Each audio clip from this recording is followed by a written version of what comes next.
losing for him was already bad, and losing against me was really the worst thing he could have. For him, be second, he was the first of the losers. He just hated that. It was nothing for him but winning. He just wanted to psych his opposition, that they all think that Senna was in front of them. He had to be quickest all the time. Ayrton would enter a corner faster than he'd ever been before and trust that something inside Ayrton Senna would help get him and the car around the corner. And that's an act of trust or faith or whatever you want to call it. He prepared his chance, but when it was there, he took it. And when you want to correct it, no way. That was a crash, you know. So in the end of the day, when you saw the yellow helmet, you know you're in troubles.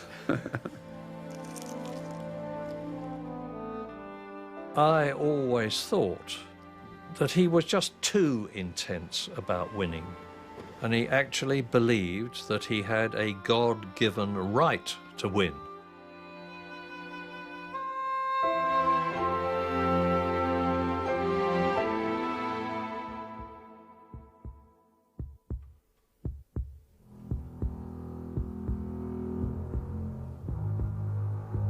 You think you have a limit. As soon as you touch this limit, something happens and you suddenly can go a little bit further.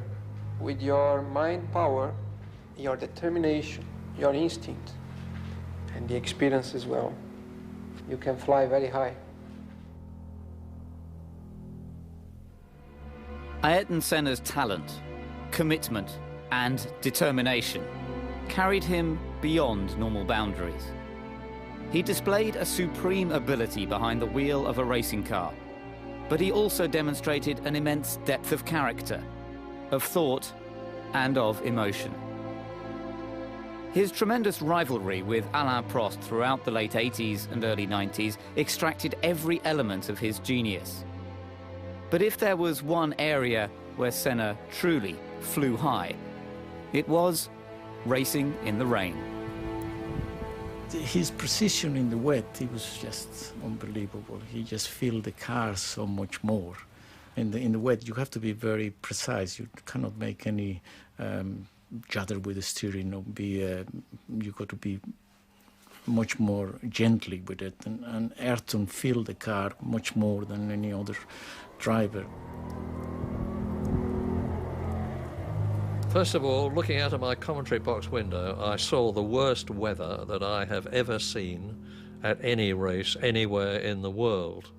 And it was rather embarrassing to me as an Englishman that everybody who thinks that it always rains the whole time in England was getting their suspicions proved. Ayrton was always very, very fast when it was wet. And this day we had a little bit everything for him and a little bit everything against us to look stupid. We employed somebody for the weather forecast, you know, and he was at the airport, close to the track at Donington, and we were in permanent contact with him, you know. So we started the race, and then he was saying to us, I mean, not to me, not to the engineers, that, you know, we had a shower, and a big shower, so we had a few spots, and then I stopped for the tires, and then we had just a few stops, and then dry, you know. And then every time he was saying something, it was the opposite. And I had the sad record of 7 times changing tires, but 6 times in the wrong way anyway, you know. He was already pissed off anyway all the year about to having this engine, this Ford engine in his McLaren, because he wants to fight for the championship, and so the numbers he know that he's not going to fight for the championship. So all what he could do is to wait for special circumstance, and then to show everybody again what he can do. And that was a special circumstance. And all what he wants to, he puts in his head. In the first lap, he's going to come back first, you know, because he's going to make everybody stupid, and that's exactly what he did. it was making me hold my breath. And they were having a job to get my breath at the best of times. You just thought, well, I can't believe it. I can't believe it. It can't stay like this. It's bound to go off. And there he did, kept going and going and going. Nobody knew where anybody was. I remember the spray as he went. When everyone else was cautiously going around thinking, ooh, I better be careful, he just went, go. And he was off. Gone. He was brilliant, but he knew he could do that. I was here, and it's the other end of the pitch to give the trophy away, and I should have still been in hospital till the following Tuesday with heart problem I had. But when I got onto the podium, you'd forgot all about you were ill. You felt 18 years of age. To see the happy face he'd got, it was unbelievable.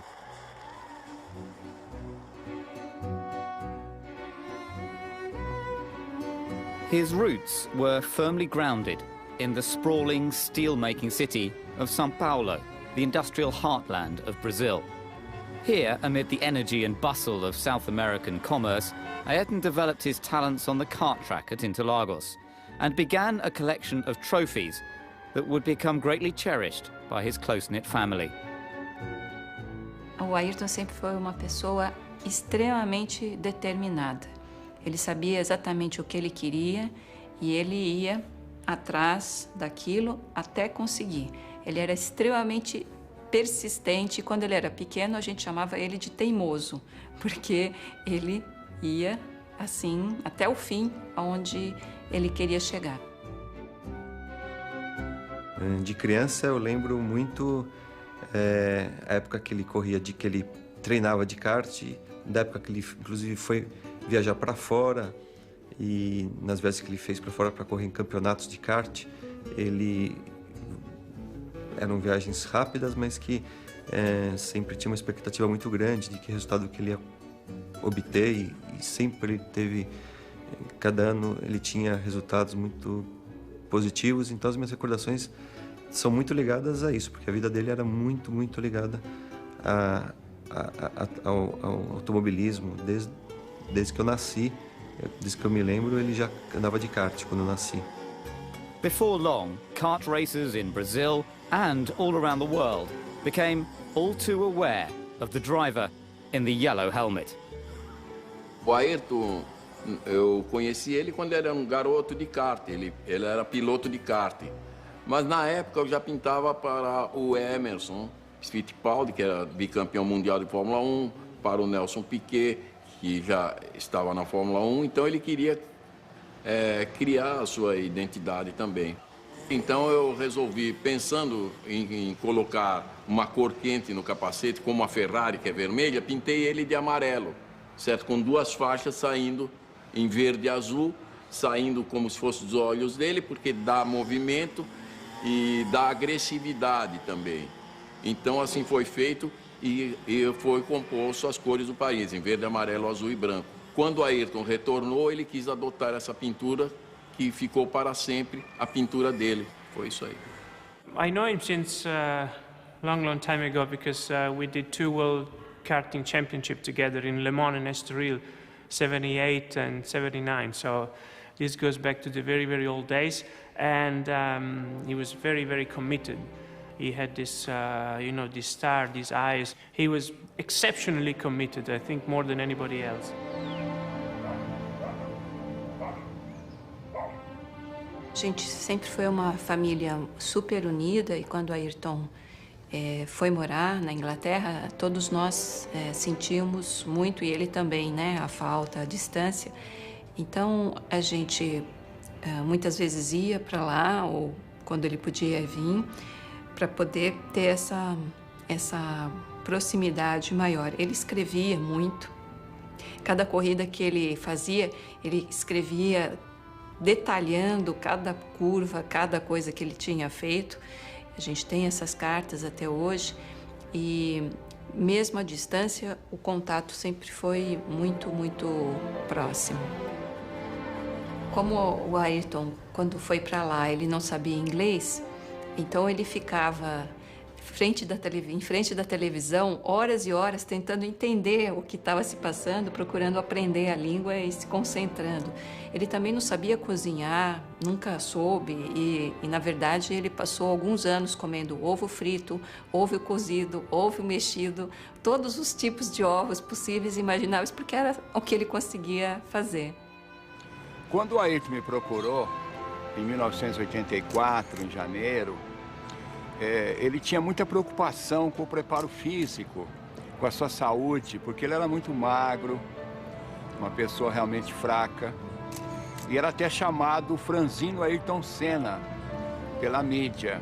Nós iniciamos um trabalho, percebemos a vontade férrea que ele tinha de buscar ser mais forte, mais resistente.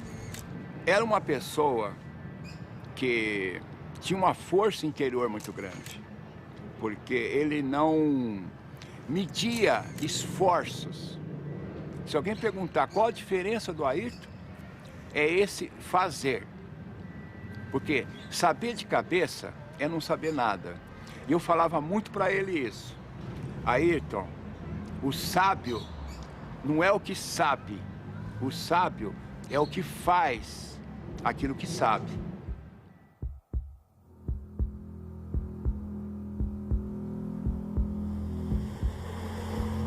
It's not simply a stronger muscle or a better tonus in your muscle, but it's really the power, the strength you get, physically speaking, you know, to your body, but also to your mind.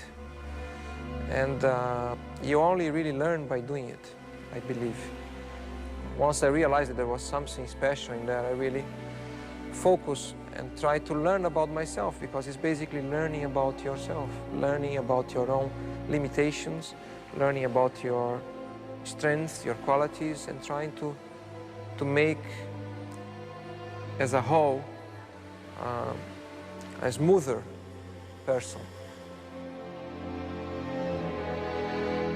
I don't remember exactly, but certainly in 1983, I was very much aware of him in Formula 3 in England, and he was very persistent, about winning. He was very good at that already that early in his career, but very persistent about trying to persuade Patrick and myself to let him test of his first drive in a Grand Prix car, in a Formula 1 car. That first drive came at Donington Park in England, at the wheel of the Williams FW08C, the model of car that had taken Keke Rosberg to victory in Monaco earlier the same year. Ayrton turned up, made himself comfortable in the cockpit, remembered all the instructions about what everything was for in the cockpit.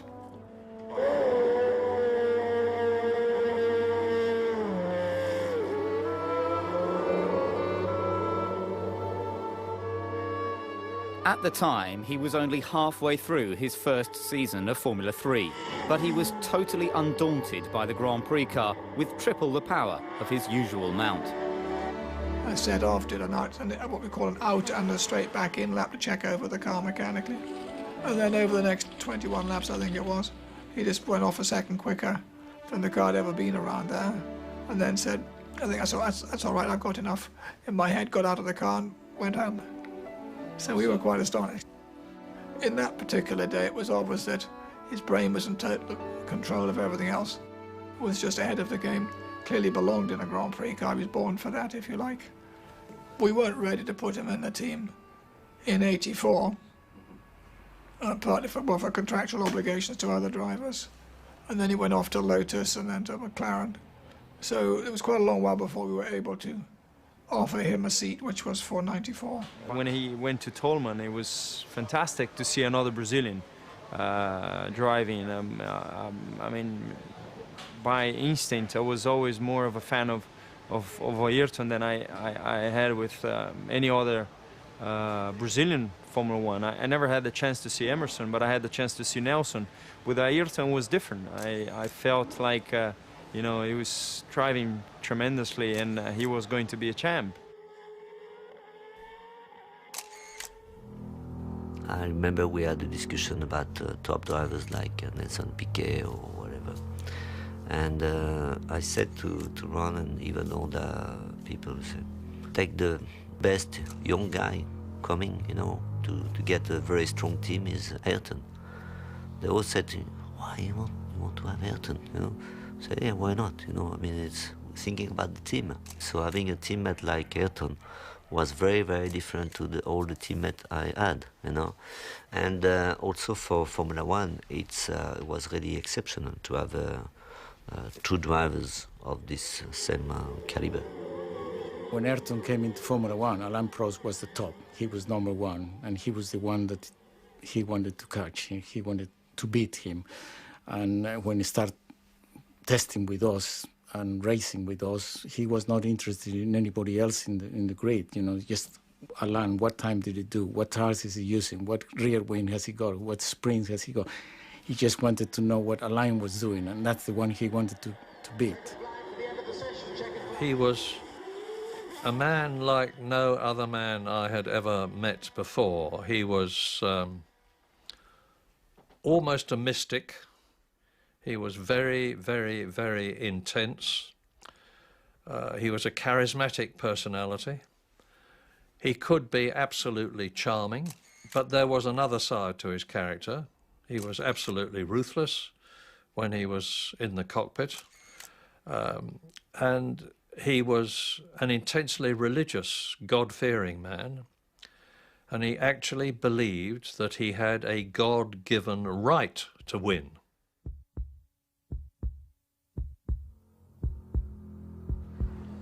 The main thing is to be yourself and not allow people to disturb you, to be different because they want you to be different. You gotta be yourself. Many times it's through a mistake due to your own personality or your own character or interference that you get on the way that you learn. And the main thing is to make sure you learn through your mistakes and get better. I believe in the ability of focusing strongly in something, then you're able to extract even more out of it. His whole life was concentration for the race or for the championship. He had no family, no children, nothing, you know, so it looks like he was living only for that. Ma durante le corse la cosa più difficile è quella di tenere la concentrazione, essere sempre concentrati, di non avere problemi che possono distogliere l'attenzione ai problemi reali della corsa, essere preparato tecnicamente e sapere cosa fare nel momento migliore e non fare errori né dal punto di vista tecnico né dal punto di vista umano. In the time of the very sophisticated racing cars we had with skirts and electronic suspensions and all that, where you have to put the car up on the straights and then lower down before the corner. You have to do so many things on the car. Ovviamente qualsiasi pilota che partecipa ad una manifestazione sportiva automobilistica, a prescindere che sia Formula 1 o altre categorie, è esposta a dei rischi. Questi rischi sono considerati, nessuno corre senza utilizzare la testa, perché un pilota senza la testa non ha futuro. Un pilota senza la testa ha una carriera molto breve perché farà molti incidenti e si farà sicuramente male. Quindi questa è una categoria dove serve essere veloci, performanti, costanti e intelligenti.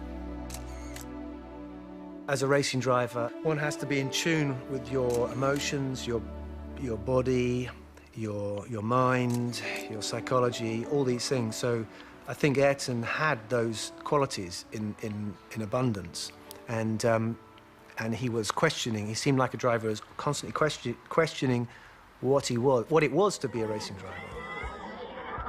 Once he get into the concentrate, he didn't feel anymore any pain, he didn't feel anymore any stress, he didn't feel anymore. He was just in another world.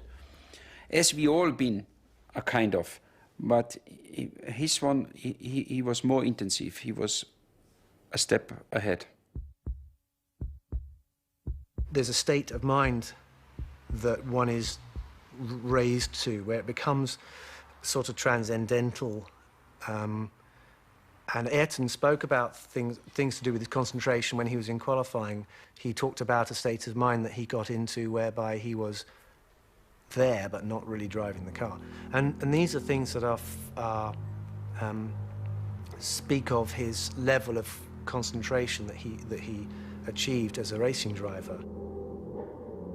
You had to do these famous qualifying laps. It was something where you was in the box, you watched still the monitor, you watched your competitors, you had to talk with your engineer, how is the wind, how is the sun, how is the asphalt temperature. And then suddenly the engineer told you, now let's go. That let's go means you had to switch a button and to say, okay, and now I have to be fully concentrate and actually getting into another world where everything start to go in slow motion, because when you do a quick lap, you try to see everything in slow motion, to do all the fine things right. And it's a kind of a dream. Everyone who followed Formula One recognized that Senna was the master of qualifying. If you go for a corner on qualifying tyres with extra horsepower and you've never had that all weekend, how do you anticipate how fast you can go? How do we know how fast the car is capable? So Ayrton would enter a corner faster than he'd ever been before and trust that something inside Ayrton Senna would help get him and the car around the corner. And that's an act of trust or faith or whatever you want to call it. He explored his ultimate capabilities more than any driver seems to have done. The thing with him, he was such a good driver that he used to adapt to the car. When he couldn't make the car going quicker, you know, he could make quicker a wheelbar, whatever you give him in his hands, he could make it quicker, because he changed the car and he didn't get it to his liking. Then he adapted to the car. How many times you have a car that is perfect how you like it? When you have a car that is perfect, Alain was unbeatable. Alain Prost was really good when the car suited him, but it suited him just a few times, not always. I was doing all the tests, and in winter I was not testing. I was doing all the tests for him, and to set up the car, I don't think he was the best driver, but driving mentally and getting the pole and being quick on one lap, and he was really the best, you know. So I don't think I learned very much, because it's a little bit easier to learn about the car and the way you can improve the car than the mental way, because you cannot change your mental just like this when you decide it, you know. Fórmula 1 tem uma exigência absurda. Não sei se você sabe, o piloto tem uma frequência média de 180 batimentos por minuto. É uma loucura, com picos de 220, 230. E apesar de ele estar num carro aberto, o calor é muito grande. Então a exigência do piloto é completamente diferente de qualquer esporte. É muito estressante.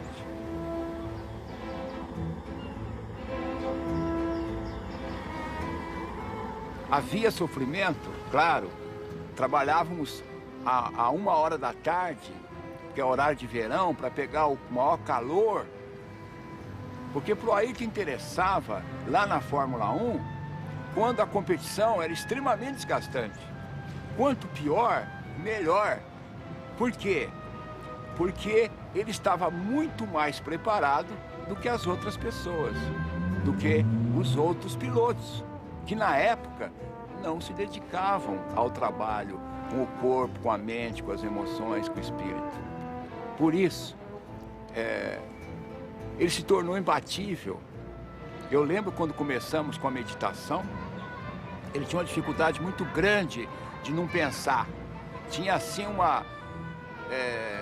achava terrivelmente difícil fazer isso. No entanto, ele se envolveu tanto com esse processo de meditação que ele conseguiu momentos de uma profundidade mental tão eloquente que atingia níveis inigualáveis de profundidade, que ajudava muito nas tomadas de tempo, ajudava muito nos seus recordes, nas suas vitórias, porque a concentração dele era máxima devido a esse trabalho de meditação, de respiração, de relaxamento. Monaco was a special place for Senna. He shot to fame by nearly winning the race in his debut season and would go on to take victory in the Principality a record 6 times. On his first outing in a McLaren, however, Prost thought he had him on the ropes.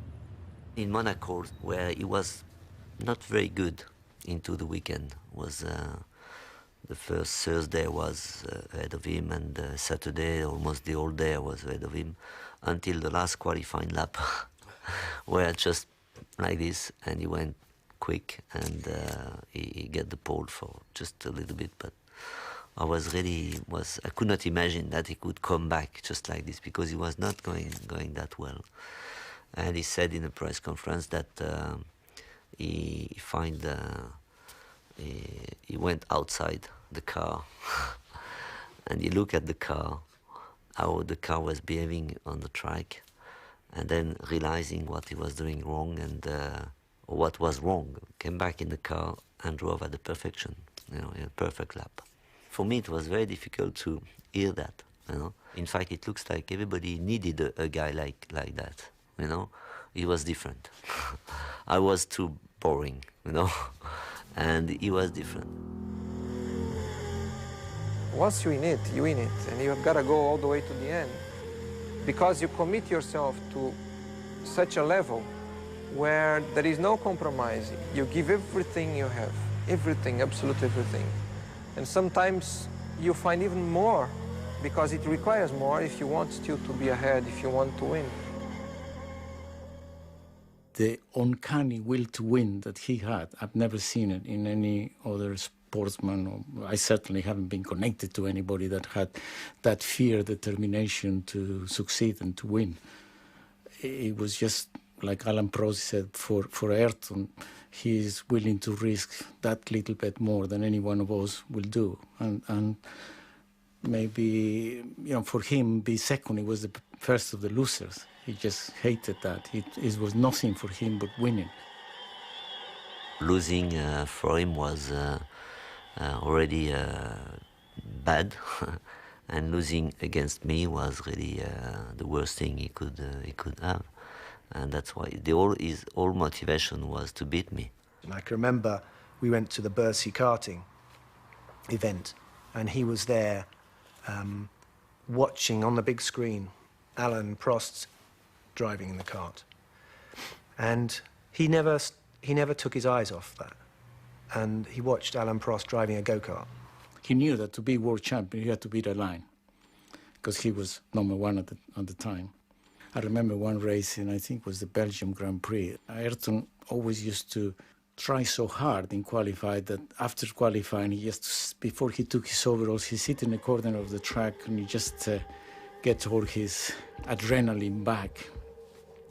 Alain and I were looking at the times, and Alain could say, I just can't believe how he could be so quick. Where is he beating me?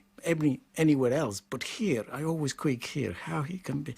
And then as I look at Ayrton was sitting up in front, and he look at me, and he winked an eye, and I thought that he just felt so satisfied I have beat the line, and he had recognized that I'm quicker than him, and it was so, for him, that was kind of a stage in his career, and he thought, well, I can now begin to think of being world champion. When Ayrton came along in his footsteps, his approach was in many ways similar. It was cerebral. That means he used his head at all times.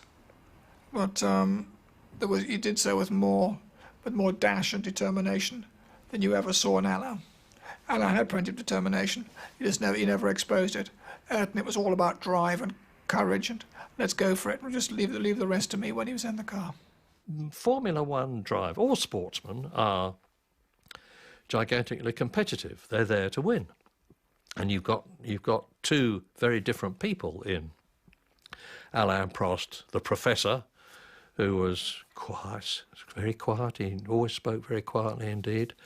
Very, very smooth, very experienced, up against Senna from South America with a very different temperament.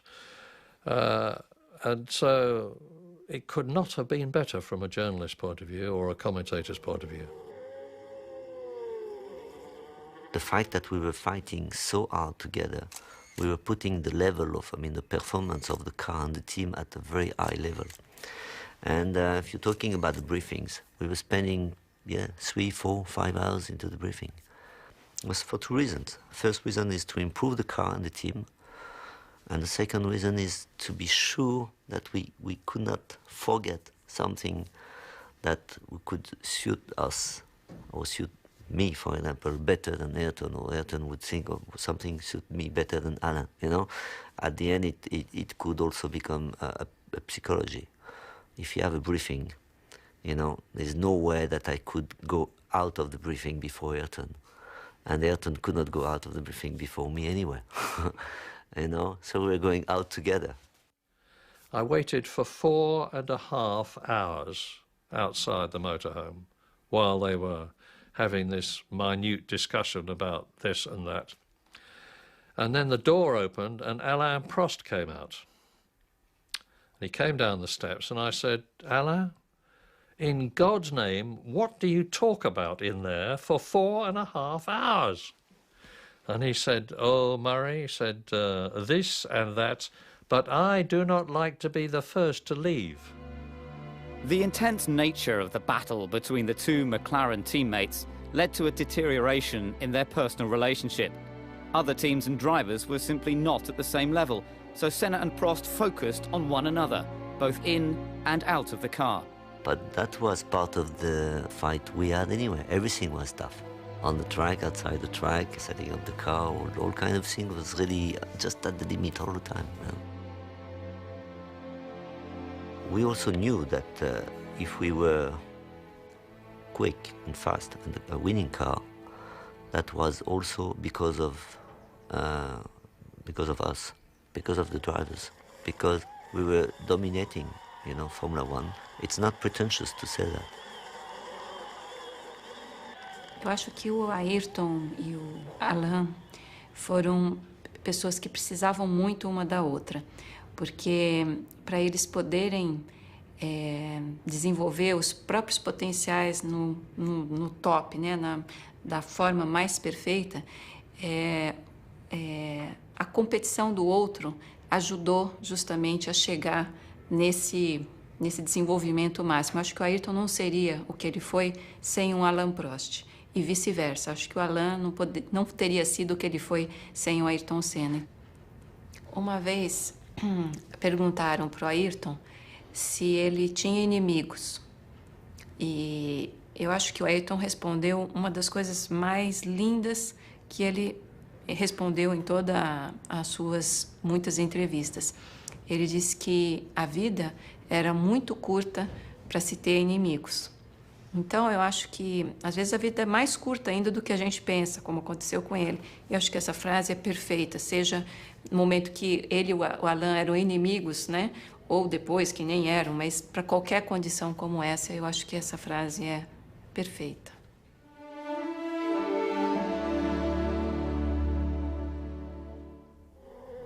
When you are under a lot of pressure, in a critical moment, in a championship or in a particular race, it's the one that can put together the combination between aggressivity and calculating things that will get the best result. And you need more than anything a very clear mind to understand exactly when is the moment to be aggressive, when is the moment to be calculating. To win a championship, you need the combination of those elements in the right doses at given moments. The lifestyle enjoyed by Ayrton was that of the rich and famous. Beautiful houses, lots of toys, and opportunities to relax. But his love of Brazil and for its people was reflected in the way they felt about him. He was idolized by the ordinary men and women in the street, and he's still idolized today. Máximo, pessoa extraordinária, maravilhosa, foi embora muito cedo. Senna. Vagabundo, meu, é ele! Oh, esse pra nós aqui é o melhor do mundo. Muito legal, muita saudade dele. Faz muita falta pro esporte brasileiro. Representava muita alegria, né? Ao domingo, tinha muita emoção nas grandes corridas dele. Grande piloto, tem muita alegria para nós no Brasil. É difícil ter outro piloto igual o... Ai, que beleza! A pessoa representa tudo pro nosso país. Foi o maior ídolo, a maior glória, foi tudo. Acho que para todos os brasileiros nós é a honra de ter uma foto dessa aqui, observar assim e ter como lembrança, né? Ele para mim ele foi um dos melhores brasileiros do mundo e ele deve ser homenageado por todos porque eu acho que ele foi o melhor, mesmo que ele já tenha ido. Isso aqui representou pra gente os melhores fins de semana aqui do Brasil. É para mim um ótimo atleta, uma ótima pessoa, um ótimo ser humano e um exemplo de vida. Deu até um nó na garganta quando eu olhei. Isso para mim significa muito, viu? Muita saudade.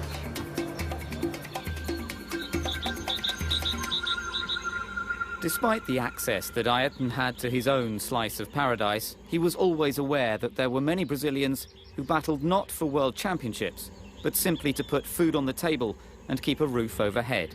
And it mattered to him more than many people knew. Ich glaube, das war das zweite Jahr, war ich in Brasilien mit ihm dann gefahren und wir sind fast durch diese Favelas, man sieht Favelas, da sieht man diese Armut, oder, auf der anderen Seite und du arbeitest mit jemandem, der mit seinem eigenen Flugzeug und der alles hat und so weiter. Sag ich, wie ist das? Hast du kein Problem? Wie geht es dir, wenn du dieses siehst, oder?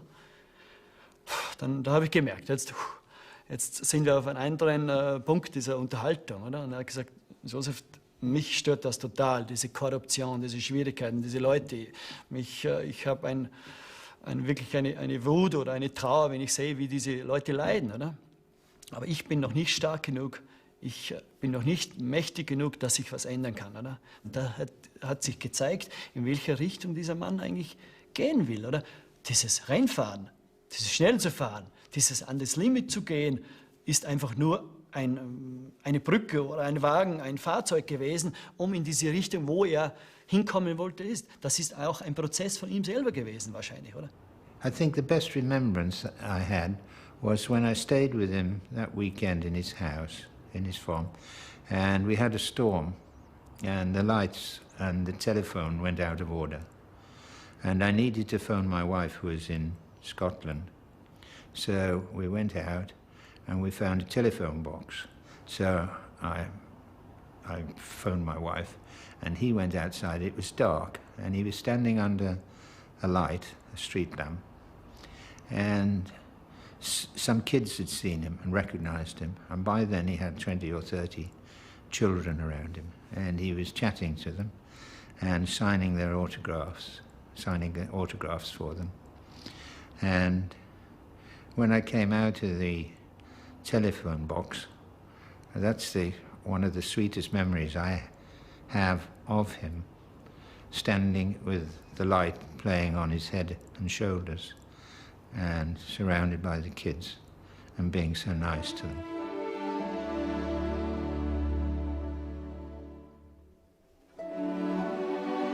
Dois meses antes do acidente, o Ayrton me procurou e disse que ele gostaria de fazer alguma coisa para ajudar crianças e jovens e me pediu para pensar a respeito e a gente voltaria a conversar. Só que essa segunda conversa não pôde acontecer, porque logo depois, 2 meses após isso, já aconteceu o acidente e então minha família e eu decidimos levar adiante essa ideia e plantar essa semente que o Ayrton deixou e foi assim que nasceu o Instituto Ayrton Senna. Dividir, compartilhar uma coisa que ele teve a chance de ter, mas que a maioria das crianças brasileiras não teve, que se chama oportunidade. Oportunidade de ter educação, de ter saúde, de ter futuro e esperança. Ayrton's standout amongst Grand Prix drivers was that he knew there was something outside Formula One. And I think he made that his mission in Formula One to build himself a platform so that he could express how he felt about things to do with humanity, things to do with people. And maybe his approach within Formula 1 was ruthless sometimes, maybe not humanitarian even, but there's no question that what he felt was a deep empathy with mankind and with the problems in the world. We are made of emotions. We are all looking for emotions, basically. It's only a question of finding the way to experience them. There are many different ways of experiencing emotions. Perhaps one different thing, only that one particular thing that Formula 1 can provide you is that you know you are always exposed to danger. Danger of getting hurt, danger of dying.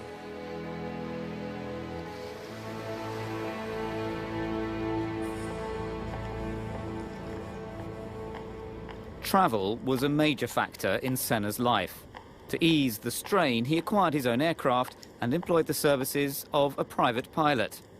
Over a period of 4.5 years, Owen Omani got to know his employer extremely well.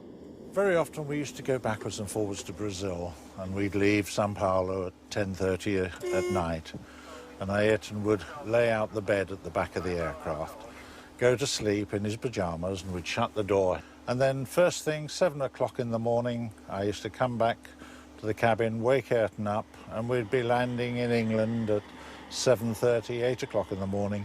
He'd be as fresh as a daisy, and of course we were totally shattered. My compliment to him is to say that he was big enough to be little, if you understand what I'm saying. In April 1994, Owen flew Senna to the Imola circuit for the San Marino Grand Prix. A Imola Ayrton si è sempre trovato in maniera particolare, come sul circuito di casa. Da allora, dopo l'84, Ayrton Senna ha conquistato 8 pole position in 10 anni. Ha cominciato con le Lotus e poi con la serie incredibile con McLaren per finire con Williams, e anche l'ultimo anno in cui lui corse a Imola era chiaramente in pole position.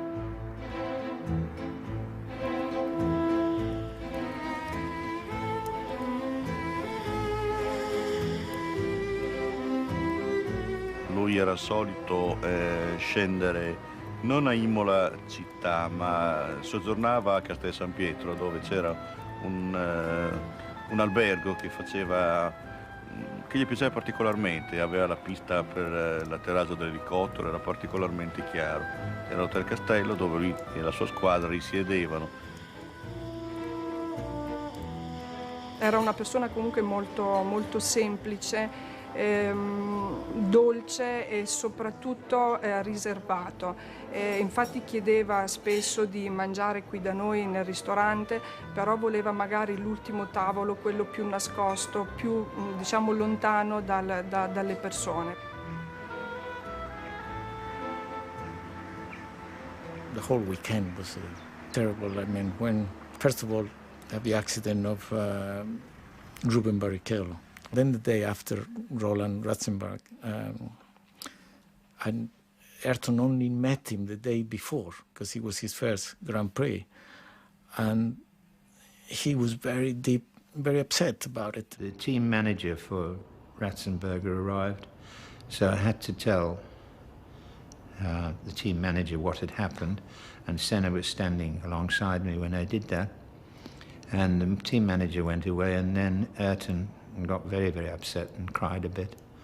And that's when I said to him, you know, Ayrton, you've been 3 times world champion, you're the fastest man in the world, and you like fishing. So I said, why don't you quit? And I'll quit, and we just go fishing. So when you asked him a difficult question, he wouldn't answer immediately. He would think. And you could see he was thinking, and how was he going to deal with that suggestion? And then finally he said, Sid, I can't quit. And I suggested to him that he didn't drive the rest of that weekend. And he said, and I've got to drive. I've got to drive tomorrow. He said, there's no way that I can stop driving at the moment. A special hello to our dear friend Alan in France. We all miss you, Alan. In the morning, when we had this TV coverage, so I was doing my job, and then we look at the commentary of Ayrton, and the first thing he says is not, okay, I take this corner in first gear, second gear. He said, this first hello to Alain, Alain, I miss you. And I was really, on live, and they put that in the morning, they put that before the rest. I mean, again, people, so at the end it was like a sort of, all the friendship we had was a little bit hide it, with all the fight we had was really, just, we in the last 2 weeks, we had a sort of, so, that's good, but in a strange way also.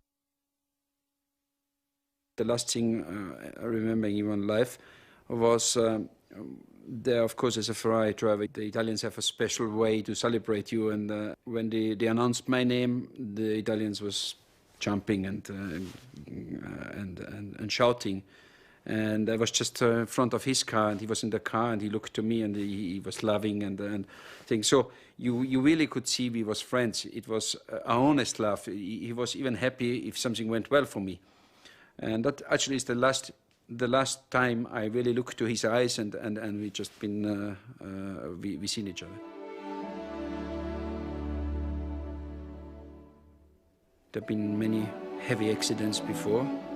I had a very heavy accident in '89. I nearly died there, and Ayrton, one day after, Ayrton found me in the hospital, how I am, and I said to him, I'm okay, but I think this corner, it's very dangerous, and I think one day somebody gonna die there. It's too dangerous and should be doing something. But okay, we was talking a bit, and then we went to testing to Imola a couple of months later, and Ayrton and myself say this corner should be changed, and we walked to this corner, and we looked how it could be changed, and we looked over the wall, and Ayrton says to me, but look, Gerd, I cannot change this. There's a rebar behind, so there's no way to move the wall.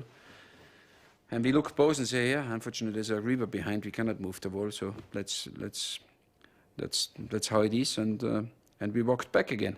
And it was exactly the point where he died.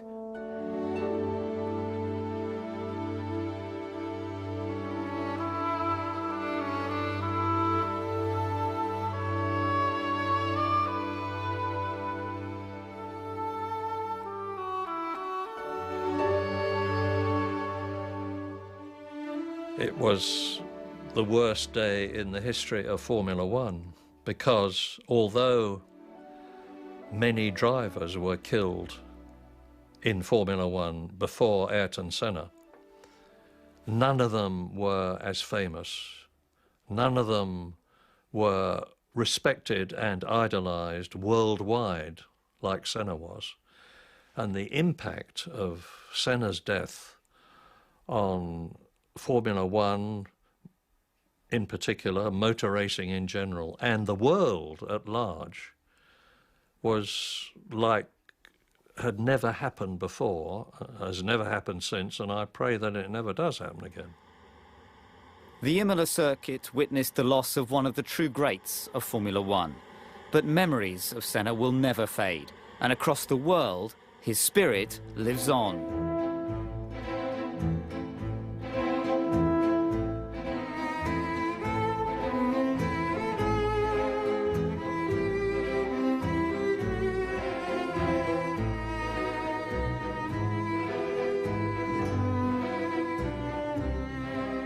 A ideia que eu tenho é que ele está muito próximo. Eu não sei como explicar. Eu sei apenas sentir. E a certeza de que ele está muito próximo, porque nós temos essa coisa com a morte, de que não devemos falar, não devemos pensar. A nossa civilização, ela renuncia à morte.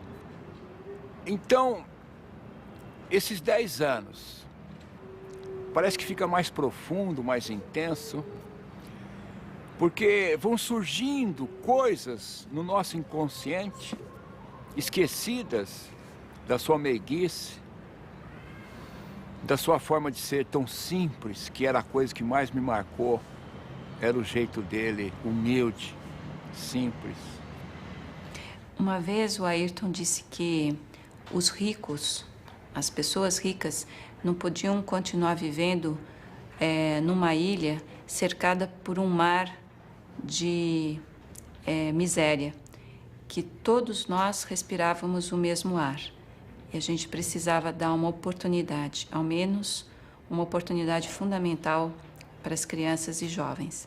Então essa é uma visão que o Ayrton tinha, que eu tenho e nasceu da minha família, como uma educação de valores que respeita a pessoa do outro e pensa que é importante que todos nós possamos ter oportunidades, dar certo, respeitar as pessoas e ser responsáveis, ser corresponsáveis pelo próprio país. Nesses 10 anos de trabalho, nós estamos completando também 10 anos esse ano, nós atendemos a 3.930.000 crianças e jovens em todo o país. If I did the things I did, it's because I had, first of all, a good opportunity in life to grow properly, to live well, live healthy, learn a lot, and I was led at the key moments to the right direction, I believe.